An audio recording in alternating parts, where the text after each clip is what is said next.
Hey, what's up, you guys? My name is Grace Lauren Taylor, and you are listening to episode 53 of the Trauma Dump Podcast. Thank you so much for joining us.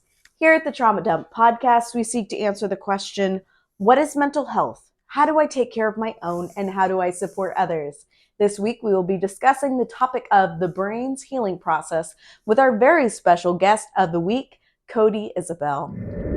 Be sure to go check out Cody Isabel over on all forms of social media. His username is at Mind Brain Body Lab. That is at MindBrainBodylab. So please go check him out on TikTok, Instagram, and support him for being on this episode. So Cody is a brain scientist and entrepreneur. He is the CEO and founder of Mind Brain Body Lab, a mental health AI company that helps survivors of abusive relationships and childhood trauma restore balance to their nervous system post-breakup without reliance on therapy or medication. His mission is to help 1 billion people find happiness and purpose in their lives. And if you'd like to share on the podcast, please message us in our Discord, in the podcast participants channel, along with your unique experiences, and we will match you to the right episode. And just a quick disclaimer before we start, I am not a licensed health professional. This podcast only seeks to create community and further understanding of these topics that are so often overlooked and extremely misunderstood. If you or a loved one are in need of medical professional help, we have resources in our description. The topics discussed here are for a mature audience, so viewer discretion is always advised.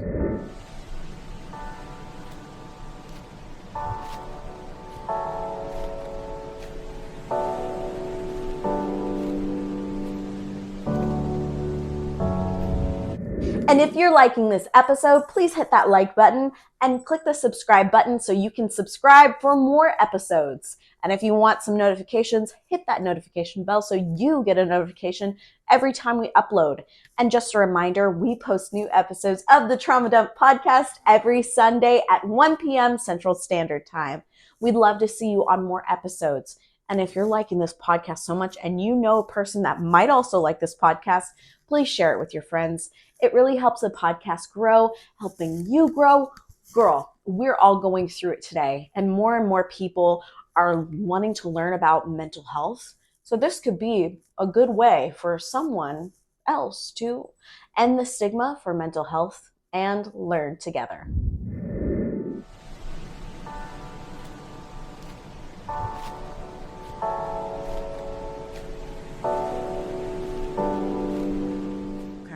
Hello, Cody. Welcome to the podcast. How are you doing today? Doing delightful. Pumped to be here. Oh, I'm so excited. I'm so pumped to have you as well, dude. So we're talking about how the brain is impacted by trauma. But before we get into the episode, I just wanted to have you introduce yourself to the audience. Who are you? Where can we find you? I appreciate it. My name's Cody. I'm the CEO of Mind Brain Body Lab. We help people restore balance to the nervous system after abusive relationships, trauma, childhood trauma, those types of things in 6 to 9 months without becoming reliant or dependent on therapy or medication. That's what I do day to day. We integrate a lot of AI, biometric data, and data into what we do because my background is brain science. So I'm not a traditional therapist. I work with people with IFS psychotherapy in a therapeutic way, but I attack it much more as a scientist to be able to objectively measure mental and emotional health and bring some neuroscience into this trauma space, especially to help people through trauma recovery. That's so exciting. I love it. I'm so excited. Okay, awesome. Well, thank you for that introduction. And it's Mind Brain Body Lab everywhere. Wherever you search Mind Brain Body Lab, everywhere. Yeah, go follow him, Instagram, TikTok. He's amazing. I'm so excited for this episode. So before we start the interview, what are your pronouns? He, him. Vibes. Are you comfortable discussing your personal experiences? Oh yeah, for sure. Always down. Okay. To make sure that I'm not crossing any of your boundaries and respecting your experiences, please feel free to interrupt me at any time. We can also take a break at any time. And if you don't feel like answering a question, just let me know. I'll skip it. Okay. Because my priority is to make sure that you feel safe. So Love it. let's get into why you started your company. I know that you're a brain scientist, but how did you become a brain scientist? What intrigued you into that path?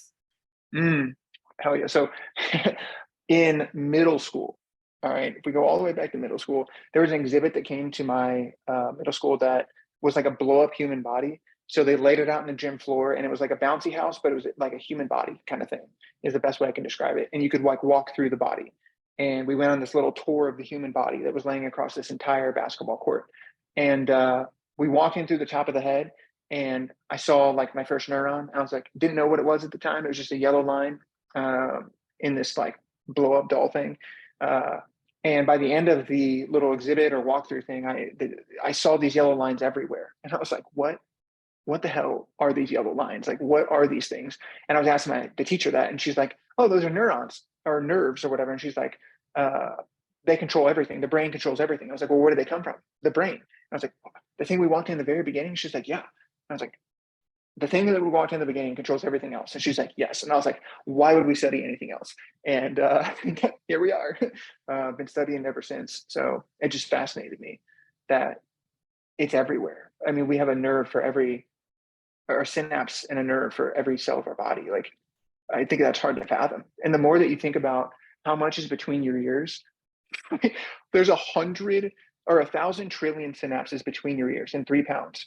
That's like unfathomable. It would take you 3.6 million years to count to 100 or to 1,000 trillion. And that's all between your ears. That's crazy. So it's just endlessly fascinating and I love it. That is so cool. And I love that little tiny Cody was like, oh, wait, Yep. I want to learn more. Because dude, that passion and that drive really sets you up for success in the long run. Because I kind of had that passion and that drive for music and theater. And I am now teaching it. And it's honestly such a joy and a privilege to see that fascination with singing and acting from my students, especially with the little kids. I'm like, yes, this is what it's all about, learning and growing. So bringing trauma into it, why did you start to focus towards trauma? So my initial research was around actual physical brain trauma. So like TBI or traumatic brain injuries, because I had 4 in college. I played college basketball and I had concussions myself. And so I was just like, what the hell? Why did these suck so bad? Like that was kind of the initial research question, if you will. And the exercise science like department and the neuroscience department of my school were kind of working on blood tests, and there's some really cool research that was going on at my college anyways, in relation to how physical trauma affects the brain and nervous system, which got me interested in the immune system of the brain, like microglia and astrocytes and all of the like blood-brain barrier and support cells, swarm cell, all the stuff, glial cells in general. And it was just fascinating as I dove into like the physical trauma side. But then I also had the lived experience of having a concussion. And as a college athlete, you're sitting on the end of the bench, having been a starter, sitting there, seemingly looking like nothing's wrong with you because a concussion is completely between your ears. Like no one knows that you wake up in the middle of the night like throwing up, or you can't look at PowerPoints in class, so you're missing tests and like you're stressed out on the work side, or it's hard to fall asleep, but you're always tired. And like there's just so many things that are happening under the surface that you can't really talk about or aren't articulated by like a cast. Like if you have a cast, like, oh, okay, your arm's broken. That makes complete sense while you're sitting on the bench. You don't suck at basketball and you're not like terrible at that. Like your arm is broken, right? Physical health makes so much, it just clicks easier than mental and emotional, or something like a TBI or like a concussion. And so I had that lived experience of having to sit there and like everyone's kind of looking at you like your team, like fans, like just kind of looking like, what's wrong with you? Like, I thought you were fine. Like, do you just suck? Like, did you get benched? Like, and like all these things that are just fear of other people's opinion, fear of judgment, FOPO. that just get riling around in your head, which create a mental emotional health issue.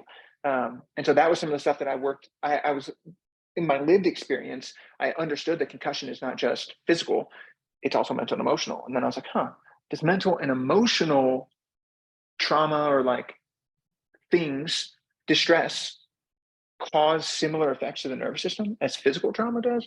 And come to find out, absolutely it does. And so that's something that I've been very, very, very interested in. And what I've spent most of my time now looking at and researching is how not just physical trauma affects the brain, which is interesting, but it's really the mental and emotional stuff that I spend a lot of time on, and how the mind, brain, and body are affected by trauma and distress, especially mentally and emotionally. So Yeah, that's real. I mean, I first and foremost, sports, especially impact sports, concussions are so much more common than we realize.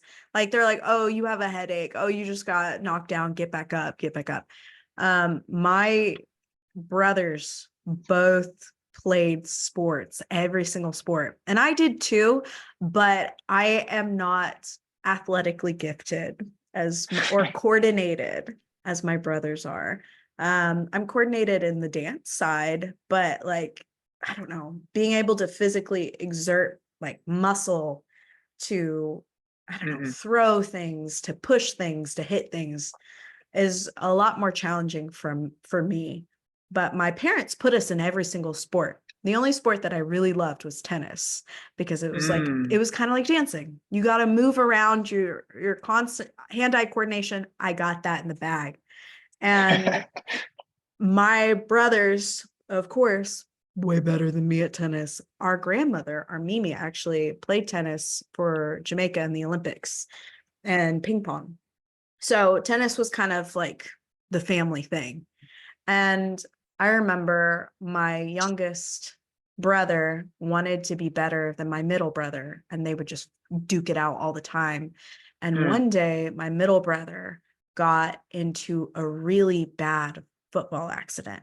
He was tackled illegally from both sides, from the front and the back, and he broke both his legs, and he also hit his head really hard. And I noticed that his behavior changed like in an instant. He was very irritable, which of course you would be, but he started having anger outbursts, and he would lash out at me, but at my mother especially.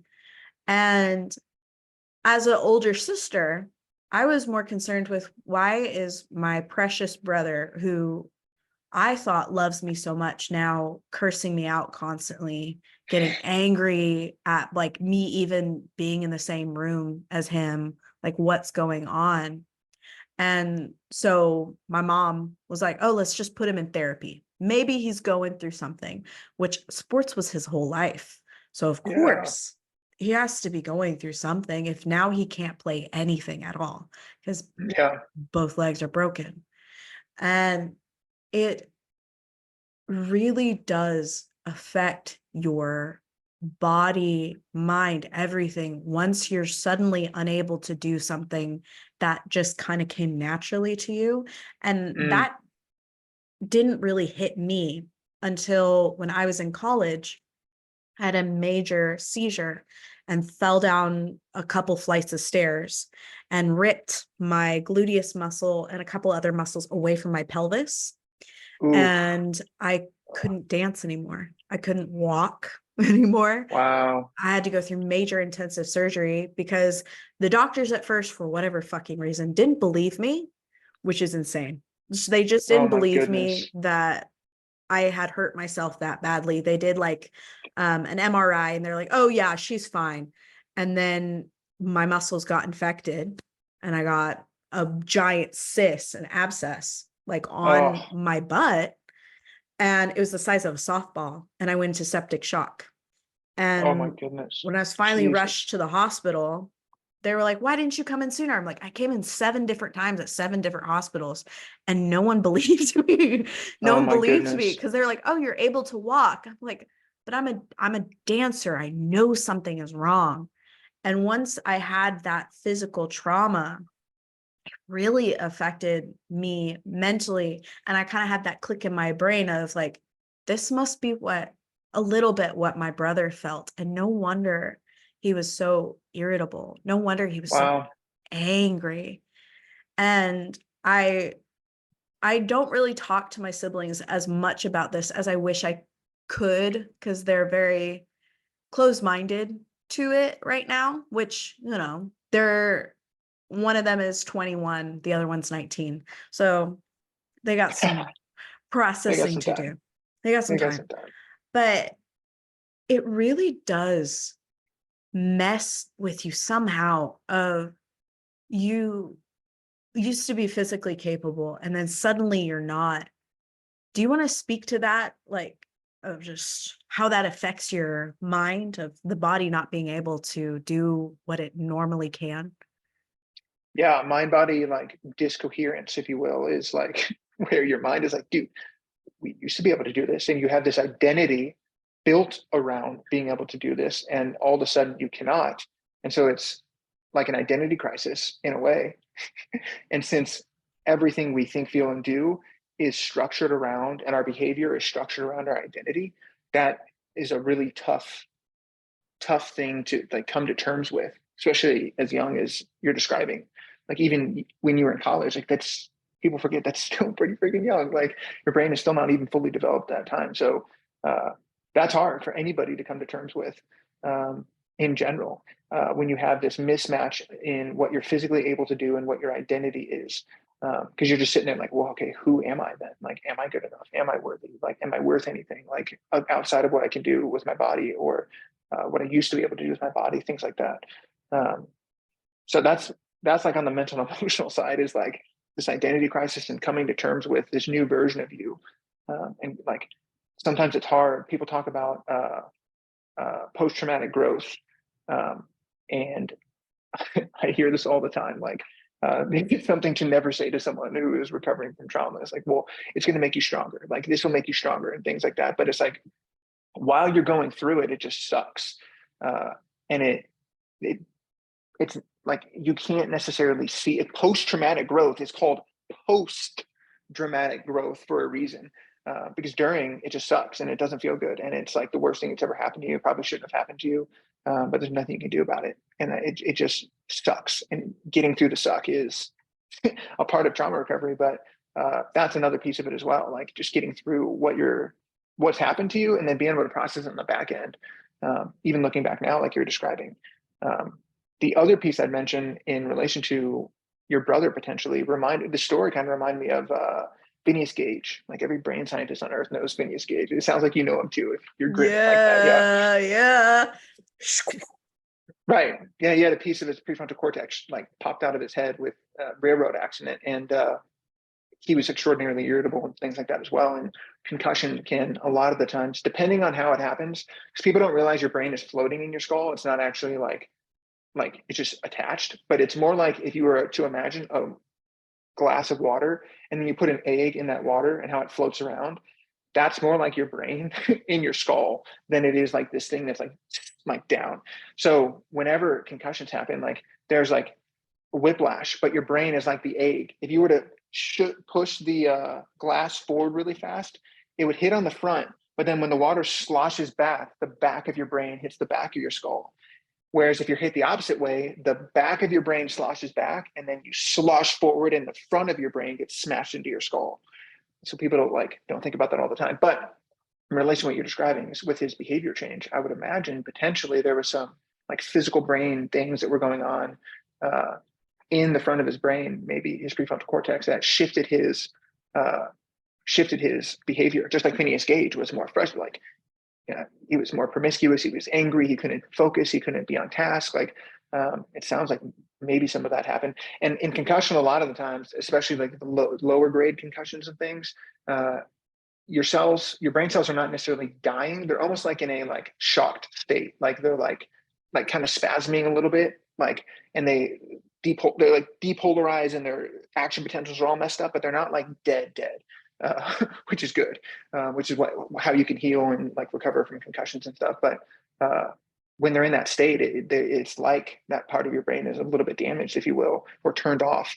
So Phineas Gage's prefrontal cortex was shot out of his head, but in relation to a concussion like your brother, it could have been that some of those neurons in his prefrontal cortex were a little bit spazzing out some, and that can also shift the behavior in alongside with the mental and emotional like trauma that happened and the identity crisis is going on. So I don't know if Yeah, that makes sense. it does. It makes perfect sense because there's a lot at play when it comes to our brains and the way that our brains help us navigate the world.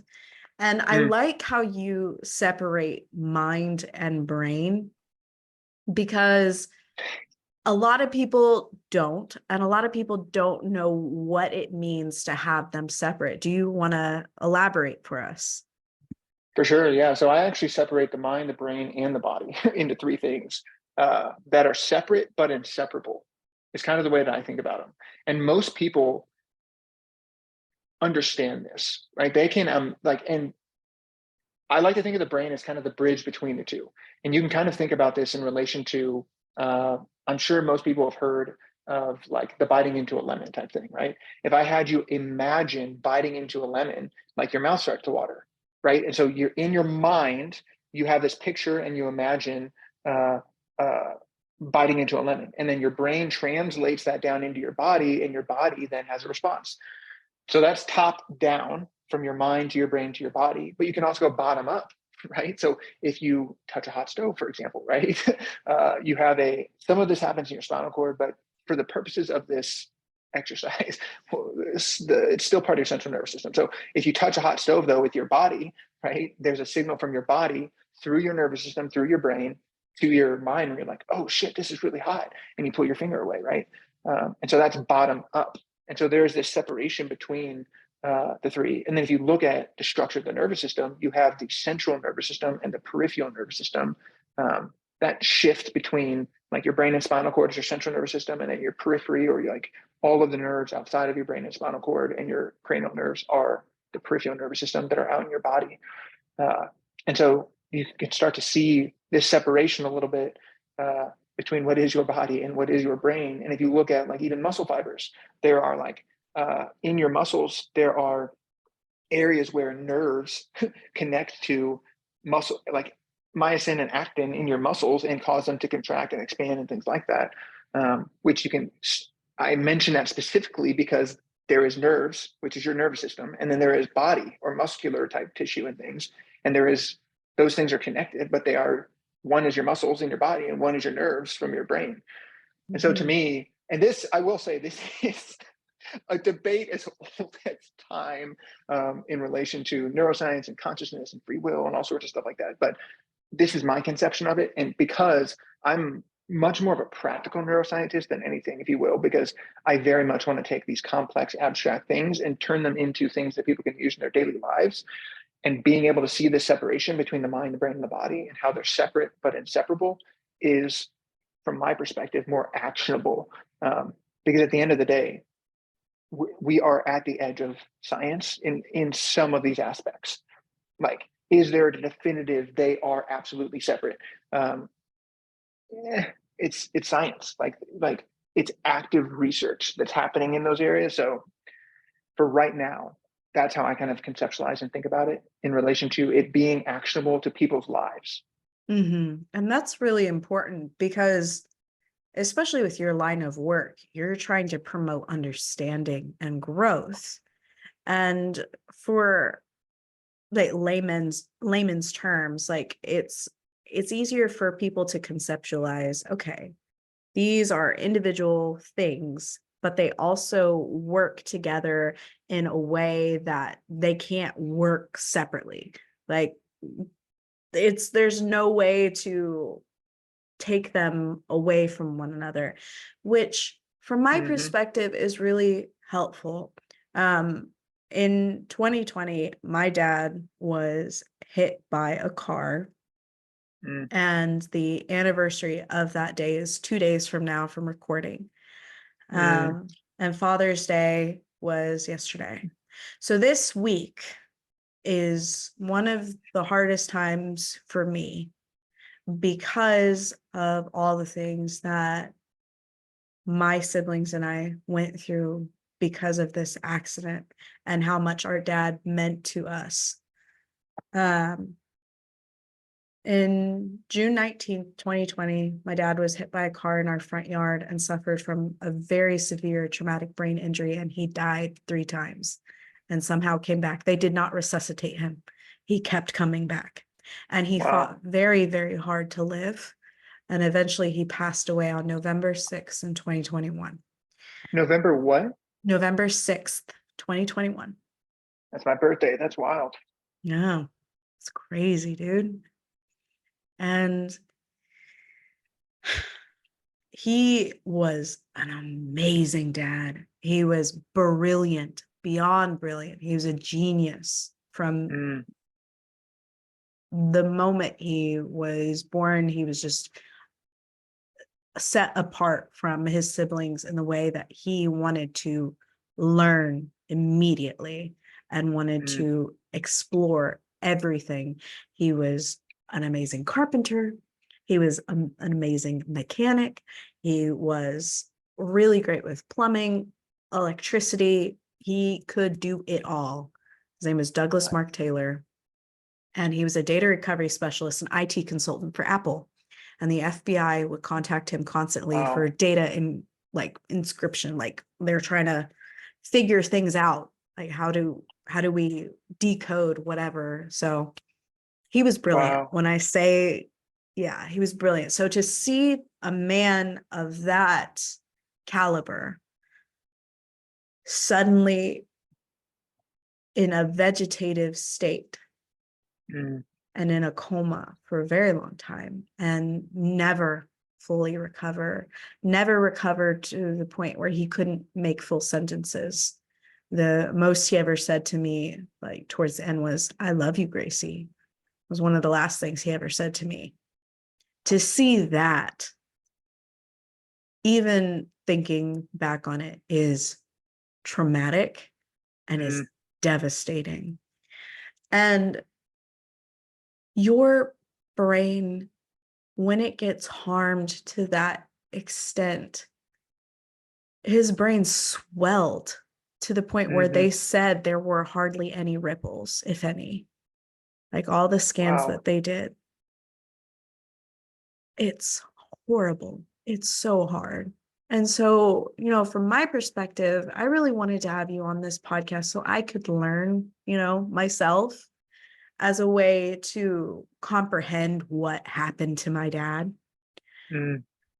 Because I know that even though he at one point didn't know who I was, I know he loved me, and I could tell that he still loved me.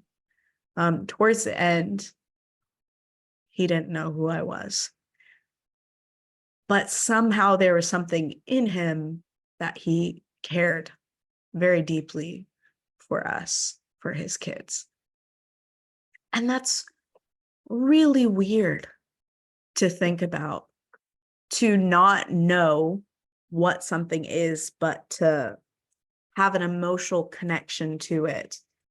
And I'm still trying to comprehend everything that happened, honestly, and then the aftermath of that, because he did die from his injuries. He couldn't fully recover, and then his body completely shut down because his brain couldn't recover.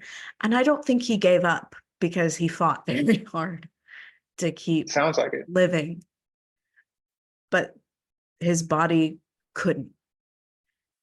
And I bring this all back to with, brain science and trying to help TBI survivors recover.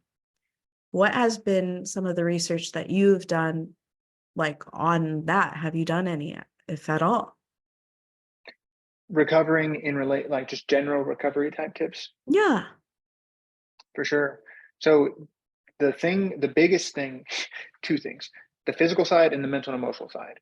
So on the physical side, a lot of what you're thinking about, almost everybody's seen a movie where someone gets hit in the head and then they're told not to sleep. couldn't be further from the truth and what is great for you. Absolutely, please sleep after concussions and things like, or through concussion recovery. It's really, really good to sleep and recover. Hydration is a big piece, and taking time to rest, not having bright things in your eyes, like some of the basic stuff you think about. It is exactly true. And it's very similar in relation to,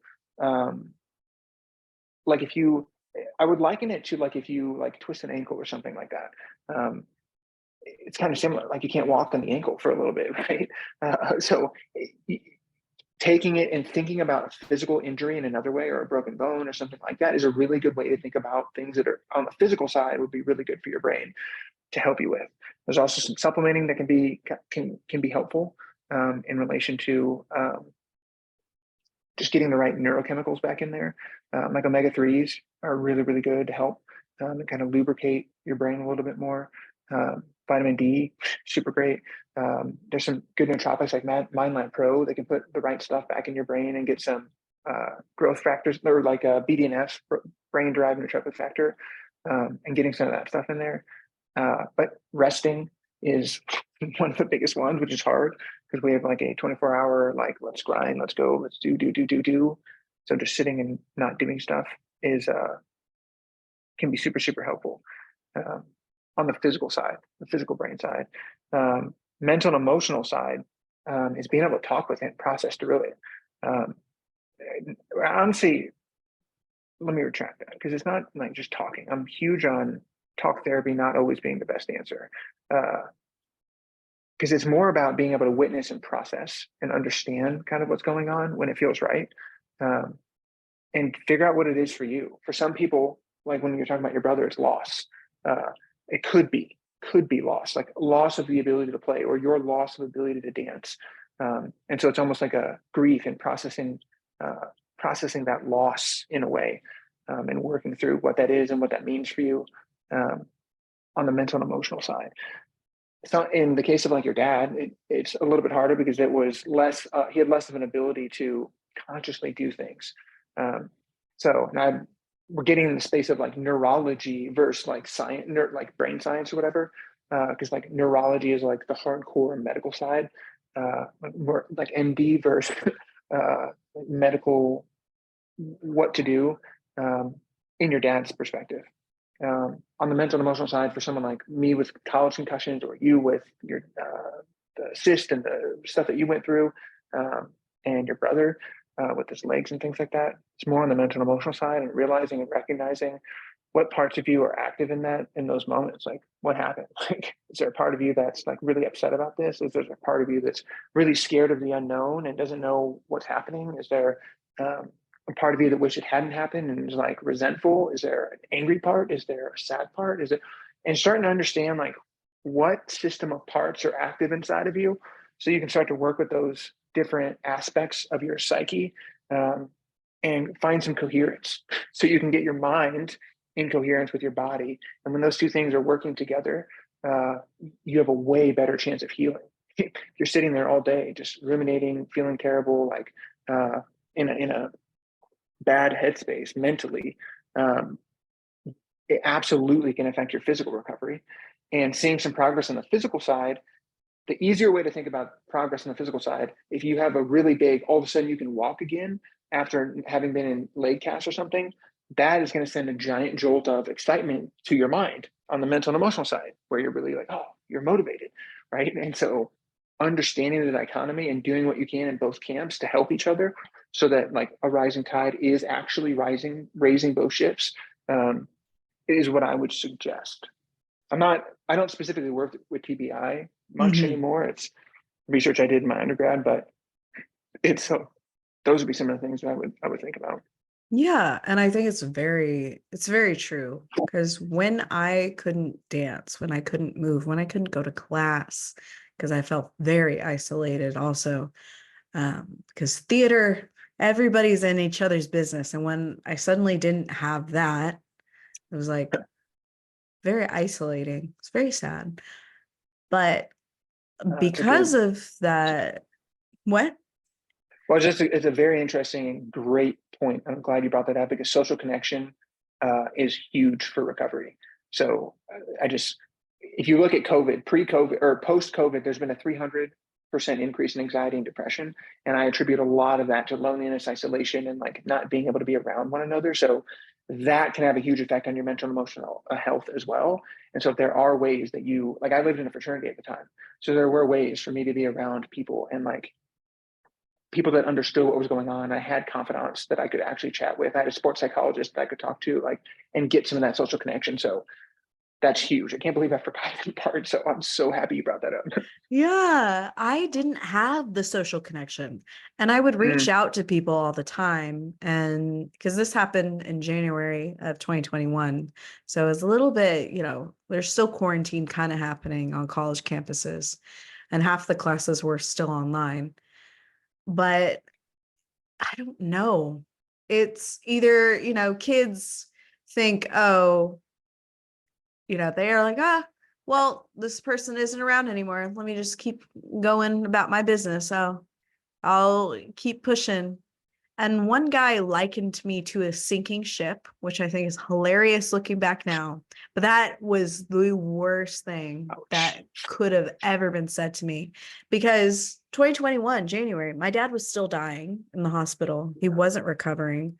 I was suddenly bedridden and couldn't drive because I had been going from Lubbock to Dallas almost every weekend to go see my dad. So I no longer could do that. And I had nobody. I had no friends. Nobody visited me in the hospital. It sucked. It sucked. Yeah, and suck so bad. I noticed it. And I called my friends out. I was like, hey, would you like to come visit me? Hey, this is the hospital that I'm in. This is my room number. No one did. They were all like, oh, I'm too busy. Oh, I'm too busy. Oh, I'm too busy. And, I reached out to the text messages to the friend group that I was in. And I was like, hey, would anybody like to come hang out with me in my apartment? We could play some board games. I have to lay on the couch, but I can still, do things. I just couldn't walk. And this guy responded with, no one wants to be around a sinking ship. So Jesus Christ. I mean, this is your friend group? Yeah, it was a friend group that I was in. And what is even worse, once I actually started to recover, I could no longer do dance classes because it was too intensive. It's college level jazz and ballet. There was no way I could go back into those classes. So I was essentially, retired from all of that. And once I started going back and forth to my dad, I left my apartment for a significant period of time, and they had a party in my apartment when I wasn't there. And they left the stove on, and they left a dish in the stove and it exploded. And they left trash everywhere. There's throw up everywhere. So I got home, I guess 3 days later after the party, and I thought like a bomb had went off. My apartment was trashed. Yeah, that's insane. It's insane. And then I had picture frames of our entire friend group. All of those picture frames were stolen. Like, people went through my room. I didn't have any valuables because poor college student, but I was like, people have gone through my room.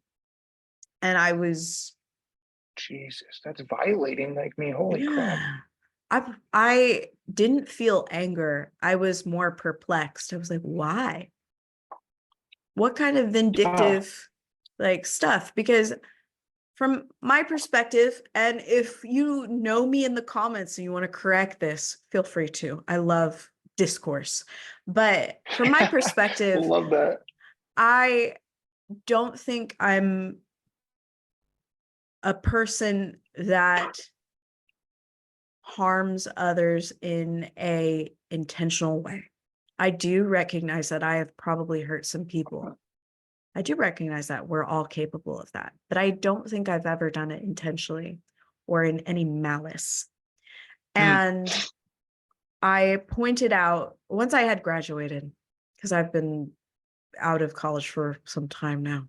Once I had graduated and I was looking back on it, I reconnected with, I only had one real friend from college who I text every single day, but I reconnected with some other people.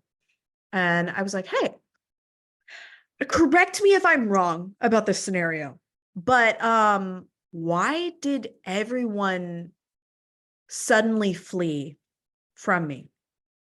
I just want to know. I want to know for my own personal growth. I want to know if I said or did anything that was offensive to people. I just want to know. Wow.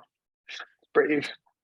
And this guy responded with, he was like, well, you were very open about your mental health struggles and you went to a psych ward 3 times, which, yeah, one of them was my boyfriend at the time brought me in.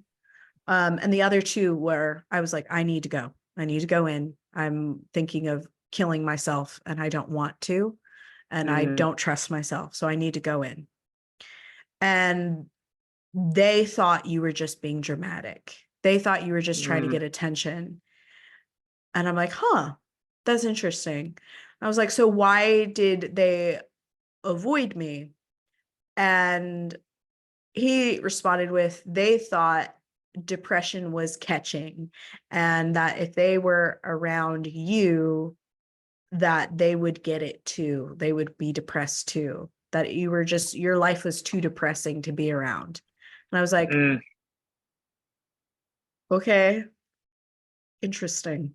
So because I had depression, which diagnosed depression, diagnosed PTSD from everything that was going on, because I was struggling, these people, which I'm not mad about it. Honestly, I'm very glad that they did not come around me, because if they did, who knows what would have happened? Who knows if they would have fucked me over even more.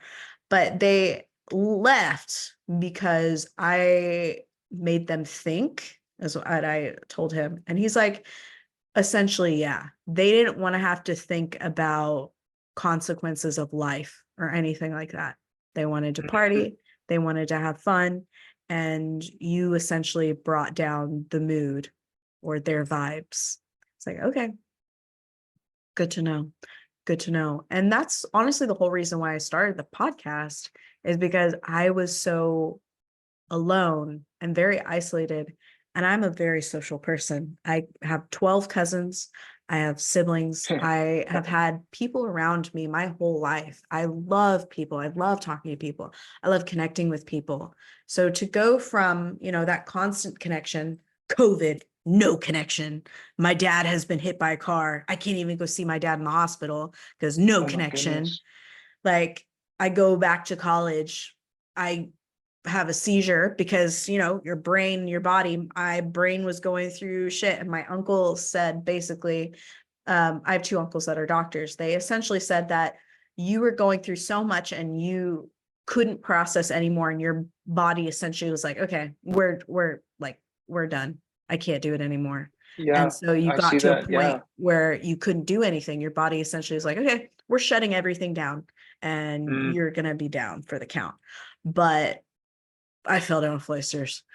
And then I was really down for the count. I couldn't I couldn't physically move. I couldn't do Right. anything. And then you lose your whole social circle. And it was just like one thing after another, after another, after another, after another, after another. And then like it didn't get better from there. My mom, knowing all that, she's a diagnosed narcissist. She's a very horrible person. I'm just gonna put that out there. If you're listening, fuck you. But essentially, she told me that she's like, oh, you're going through so much, you need to come home. And I wanted connection. I came home.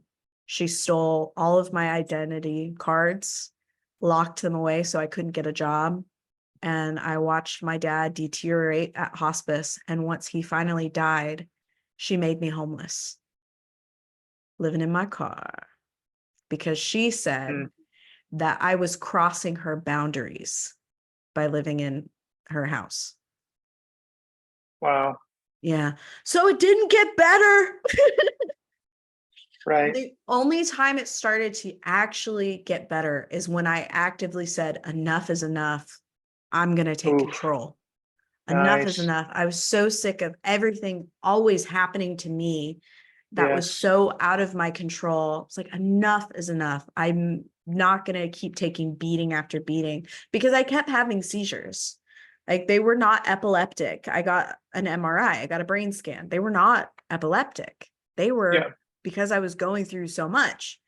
And I was like, I can't do this anymore. I can't keep having seizures. I can't keep feeling like I'm a burden, like I'm worthless, because I know that I'm not.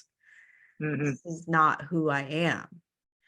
And it's been since my dad died, so essentially the beginning of 2022 till now, where I've been making active changes and doing the best that I can, that now looking back on all of that, where I am today, I'll be turning 24 on Saturday. I have made immense progress and I haven't had a seizure in 8 months because Nice. I know it's so great because Congrats. I know, because I've been making all of these changes and I'm encouraging myself each and every time and recognizing the changes. And I'm only allowing people in my circle that, one, motivate me to continue to grow. So I'm not talking about like hype people. I'm talking about people that notice if I'm ever doing anything wrong, that speak out and let me know. Or if they notice any ill changes, they know me. I'm involving those people in my life. So people with a Nice. growth mindset. And then I'm actively seeking other people to be that person for them as well. So I'm only allowing those people. So I'm building my own little community, my own little tribe. And then I'm Nice. actively doing the podcast and I'm reaching out to people like you who are informed on these subjects. So I'm learning. I love learning. And I'm doing this all because I want to help other people who may not have the capacity yet to comprehend that you can change, you can get better, and you can grow. And I just want to be that person that's like, hey, I was in the shitter for a long time, that giant dumpster fire for a very long time, and you can get out of it. You don't have to stay there. Your Right. trauma is not who you are, it's what you go through. And you are not your trauma. It doesn't need to define you. And I just want to ask this question to you, Cody. What do you think of the saying, I transmute my pain into purpose? It's interesting. Doing a lot of trauma work, IFS or internal family systems is uh, what I'm trained in as far as like a trauma therapy. And in IFS, there's this conception of exiled emotions, and those are generally in relation to trauma, the biggest traumas we have and the ones that we push down and that we don't want to work and we exile away. There are parts of us that we exile away. So physical pain, emotional pain, sexual pain, like shame, rejection, abandonment, like big exiled things. And I bring that up because when you talk about pain to purpose, what I find oftentimes in IFS is a process of releasing this exile from your body and reintegrating it into your system and coming to harmony, back into like self, back into love. And part of that process is almost every single time, some of those most traumatic, scary, painful things, hurtful things that you've gone through, pretty much every time they're holding like this gem or this jewel is what I kind of call it. And these are oftentimes the oldest parts of you, and they're holding this wisdom. And they're very wise parts. They're just exiled away because they're super painful. But when people are able to kind of go through that storm and go through that trauma and transmute that in and bring it back into their system, I do oftentimes seeing it being very purposeful for them and often giving them tools to move towards their purpose and wisdom to attack their purpose in a more specific way. And it makes me think of a quote like about, I don't know if you've ever heard the deepest fear quote or whatever. But like the concept is like our deepest fear is not that we are inadequate. Like, have you heard that from Coach Carter? I haven't heard that. Let's find that quote. Do you know the quote? Oh yeah, I've got it. I've got Okay, it. So good. the full quote is, our deepest fear is not that we are inadequate. Our deepest fear is that we are powerful beyond measure. It is our light, not our darkness, that most frightens us. We ask ourselves, who am I to be brilliant, gorgeous, talented, fabulous? Actually, who are you not to be? You are part of the universe. Your playing small does not serve the world. There is nothing enlightened about shrinking so that others won't feel insecure around you. We are all meant to shine as children do. We are born to make manifest the glory of the universe that's within us. It's not just in some of us, it's in everyone. And as we let our own light shine, we unconsciously give other people permission to do the same. We are liberated from our own fear. Our presence automatically liberates others. And so, in relation to trauma, that is what I very much view the trauma recovery process and the trauma release process as. Like, as you are liberating these dark things inside of you in that trauma, you are kind of transmuting it into this purpose. And it's this beautiful, loving, caring, compassionate, calm, connected, very powerful light, if you will, that automatically liberates others to do the same. And I very much believe that that is exactly what happens. And I've seen it myself. I've done it myself. I've seen it myself, like whole thing. Well, let's talk about you've done it yourself, because we gotta get into you, Cody. We gotta understand you. So you were talking about, relationship trauma. Have you had some relationship trauma? I sure have. Yeah, I've definitely the things that you have experienced, problems you've solved, and challenges you faced. I feel like are the things you're best usually at helping others through as well. Once you've gone through it. So yeah, I've had some big relationship stuff. My first heartbreak was very much traumatic, and I've learned this examining it from the past or from the present. Sorry. But was very a controlling relationship. And so I had that filter on relationships. Then I got cheated on in college. And so that affected my attachment system pretty significantly. It was after like a 3-4 year relationship. So that was traumatic in its own right. And then I had a more overtly one that was a little bit more mental, emotional, some physical abuse as well. More recently that was about like a year-ish ago that I got out of that. And that one did a whole number on me, especially as a big guy. Like I'm like 6'6", like I'm a big dude, like this is a little human. So I was never in like danger, but it just does something to you that your defense systems come up when you're getting like hit in a way. It's like I could defend myself and could be completely fine and not let this happen, but I also can't do that because I can't do that. I'm a guy, this is a girl, like, and so it creates all this like clusterfuck, that's the scientific term, of parts and mental and emotional like stuff, baggage that pops up. And so that's been some of my experience. And then working with, I am a huge proponent. I don't just coach and do therapy myself. Like for others, I have coach and therapist myself. That helps me process this stuff. And it's been really, really interesting as I've been starting to get back into dating again. After like a year, like some of the parts that show up and some of the stuff, the work that I'm doing as I'm kind of getting back out there and figuring out what parts show up in relationships for me. And so that's been a really big piece of what I'm working through, and being able to get into that vulnerability and get into shame and vulnerability, shame, feeling like I'm in trouble, or like I grew up in a super, super Catholic space, or grew up really Catholic family and stuff, and in the church. So shame and fear, judgment were like huge drivers of like what messes me up and makes it hard to communicate and feel like I can say things and be vulnerable and like be direct and set clear boundaries and things like that. So it's kind of a combination of working through like past relationships and fear, shame, judgment, those types of things. And it's like the back and forth of those two things is like what I'm actively working on like right now, like in my own self, as I'm helping others as well. So Yeah, and honestly, so proud of you. I'm so proud of you. appreciate You're it. doing great, Cody. I am really proud of you because it's a lot. It's a lot. And, Appreciate it. coming from a space of being a very physically capable human being and being physically abused and not wanting to inflict pain upon another person, no matter what gender that person is, knowing that you could, but like actively choosing not to, takes immense amount of strength and fortitude. And then that Appreciate it. messes with you so much because, your body wants to protect itself. But your mind is like, me protecting myself would be damaging this other person. And that goes against my core beliefs and what I stand on. And I really want to, acknowledge that struggle, because it's real. Domestic Mm, abuse can happen to anyone. hmm It isn't just a man towards a woman, or a man towards a man, or a woman towards a woman.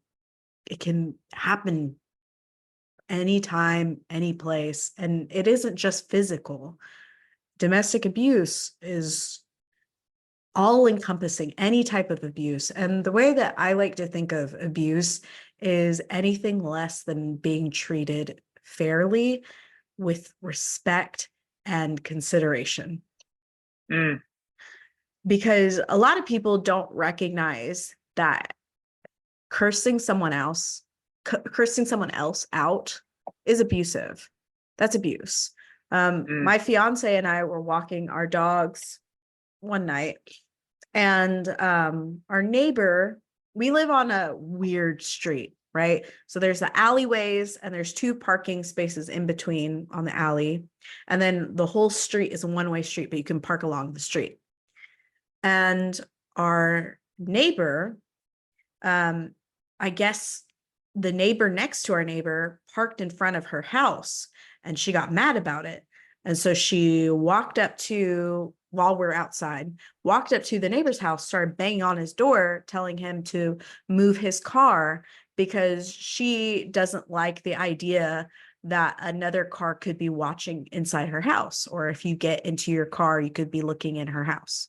Which for me, that means that she's probably gone through some type of trauma where someone was watching her.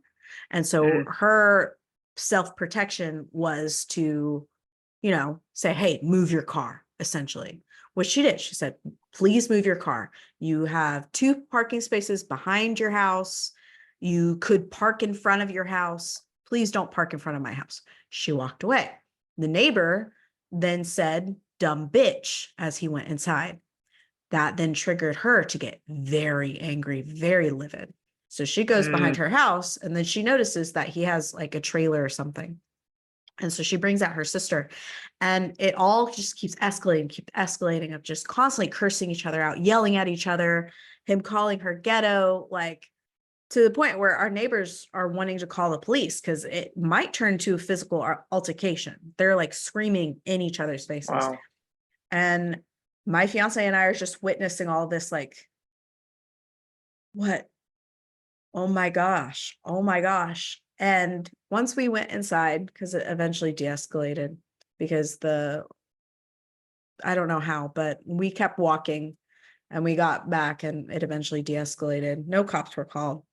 But I Glad to hear it. reflected back with my fiance of like, those are 2 very unhealed people who have Mm, severe trauma. And I'm so glad that they didn't start to physically hurt each other, but they definitely emotionally hurt each other because they live right next to each other. And to have that kind of turmoil, because that can also escalate to like fear, because obviously the first woman had some fear about it, right? She's gone yeah, through something.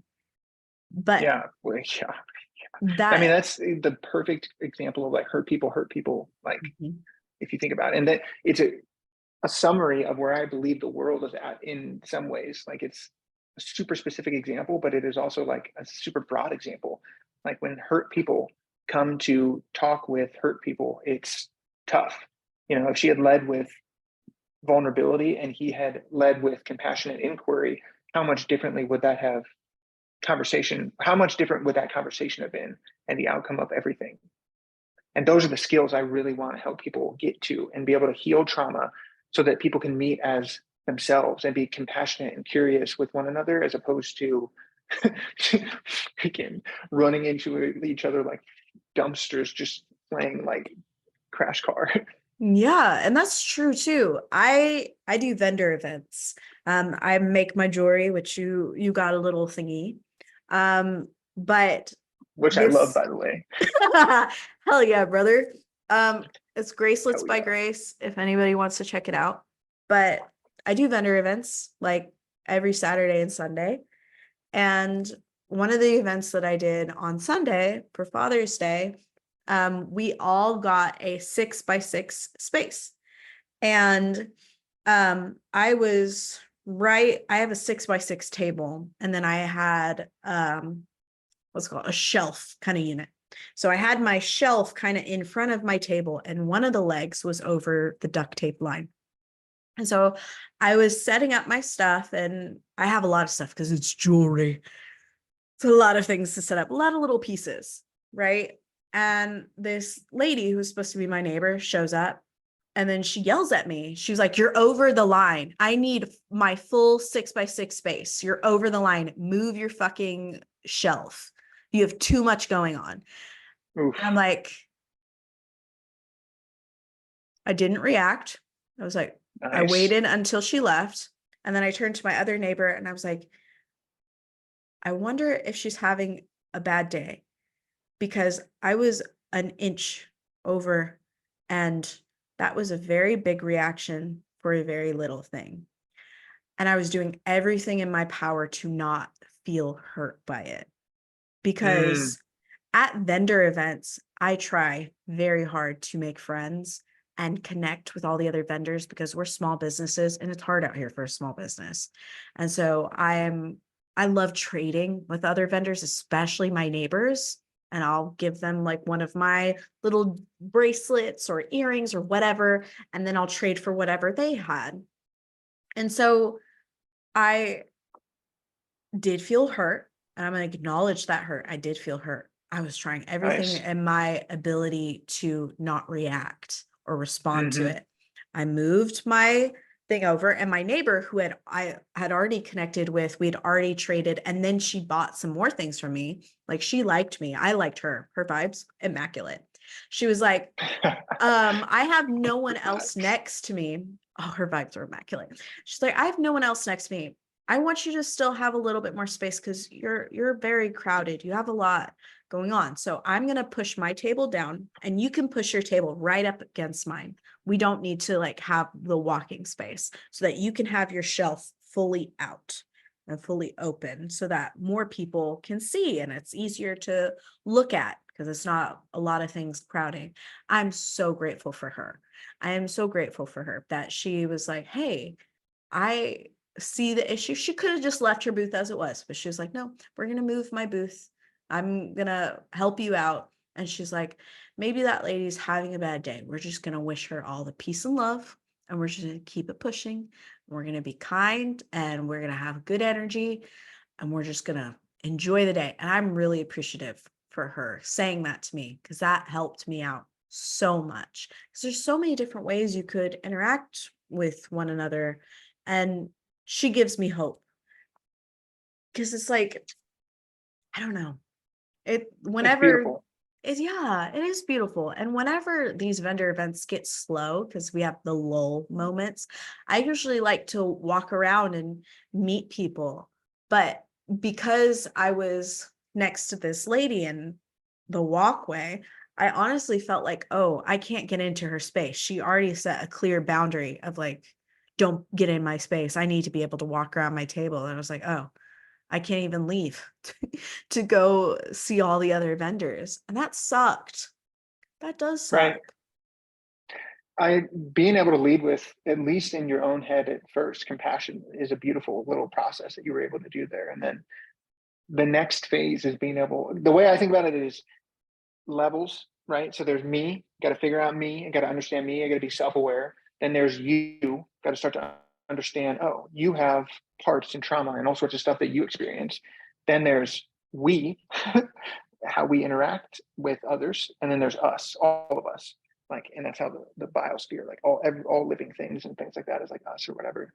And being able to get to that place where you can lead with that compassionate, ask questions and work with her, so you don't feel trapped and you can actually like go into some of that stuff. So it's interesting. I very much believe that's possible, and that's my active mission and purpose in life, is to get the world to a place where we can do that all as one. So, and also I have to jump onto a client call here in a second. I get you. My final question would be for you. Speaking directly to our listeners, what would be your message about being more connected with your brain, your mind, and your body? The The message that I believe is one of the most important comes from one of my favorite quotes, which is whatever the mind can conceive and believe it can achieve. Uh, all of my companies are named after that. And so when you break that down, right, whatever the mind, I interpret that as the mind, the brain, and the body, right? So your mind is like, you can imagine it. Your brain is like, all right, let's get this done. And the body can go act. So whatever the mind, that's like your nervous system, your mind, your brain, your body, can conceive. So being able to envision, like we just talked about, a world where people lead with compassion and curiosity. Like if we can imagine that and we can truly believe that it's possible, because you've done it, I've done it. Like we know you did it with your buddy next to you. Like you led with compassion and you were able to come together and spread out the thing. And like, right, you believe that that's possible, we can achieve it. And so just remembering that simple quote, and I just say conceive, believe, achieve, like all the time, helps me a lot, because it is your mind, your brain, and your body that are conceiving, believing, and achieving. And that in trauma recovery, in parenting, in relationships, like if you can conceive of something better and truly believe and get the baggage out of the way that's preventing you from seeing that clear picture, you can achieve it. Just period. I promise. The belief part's the hard part, and that's where a lot of trauma recovery is spent, like in beliefs and baggage and things like that. But that simple, whatever my mind can conceive and believe I can achieve, that'd be the number one thing. Awesome. Just a quick reminder, guys, you can go follow Cody over on social media. It is Mind, Brain, Body Lab on all forms of social media. Please go follow him. Support him for being on this podcast. Thank you so much, Cody, for sharing. Yeah, anytime. I appreciate you having me on. Thanks so much. And thank you for the bling. I didn't know you were famous for it. So thank you for the little grab bag thing. It was awesome. Yeah, of course.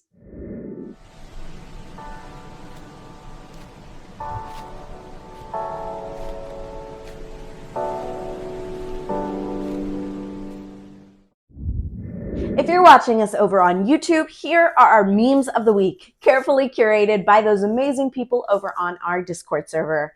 Now let's get into those memes.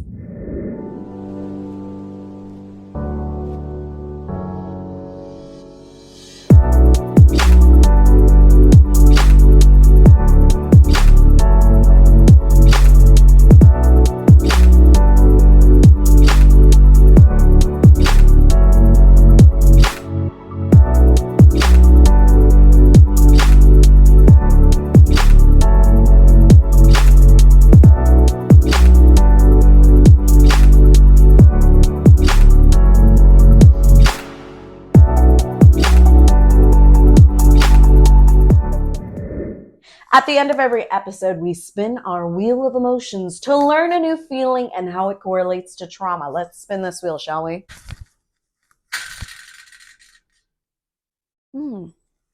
It landed on insecure. Okay. Inadequate and inferior. Unfortunately, due to the stigma around mental health, we feel very disconnected from ourselves and disconnected from so many other people. And because of that disconnection, a lot of people will see us as inadequate, or that you're not enough, or that you're not doing enough. And I can really correlate this to depression. From my perspective, whenever I have depression, it almost makes me feel like there's nothing that I could do that is enough for anyone, especially myself. I often feel like I'm failing myself somehow. And because of that self-talk, that self-deprecating thought process, we project that outwards, whether we're intending to or not, and other people, instead of coming to us and with open arms embracing us, telling us, no, you're amazing, you got this, I believe in you, I want to support you, they do the opposite of what we need as a society, and they isolate us, which can honestly make depression a lot worse. I really hope for this podcast that you as a listener, or the watcher if you're on YouTube, start to learn that you are not alone, that your mental health struggles is not unique. You are unique as a person, but struggling is not unique. We all go through struggles. And because of this, we should all show up for one another. If you need someone to show up for you and you don't know where to turn, you can check out our Discord server. It's anonymous, it's free peer support. You can talk to a lot of people on there. We have like a couple hundred people on there. You can talk to anyone about what you're going through, and sometimes just typing it out can be really cathartic and really beneficial and help you process it. From my perspective, it really helps me whenever I'm sharing what I'm going through, and it's just a release. You're not alone. So please join us on our Discord if you want to connect with other people who also are trying to grow and heal from their trauma. If you're liking this episode, please hit that like button and subscribe. If you're listening to us on Spotify or Apple Podcasts, please rate the show. It really helps us out a lot, helping the channel grow. If you want to support our podcast in a different way, we have a Patreon. Different tiers can get you a bracelet like this one, which is a handmade bracelet made by me, Grace, or you can get a logo sticker of the Trauma Dump podcast. Those links are in the description. Any support helps us out a lot. So if you feel compelled to, please like, subscribe, share the show, and rate the show. Remember, you are capable of a fulfilling life in spite of your circumstances and your trauma. May you rise again from the ashes and be filled with peace, hope, love, joy, and understanding. I will see you in the next episode. Goodbye.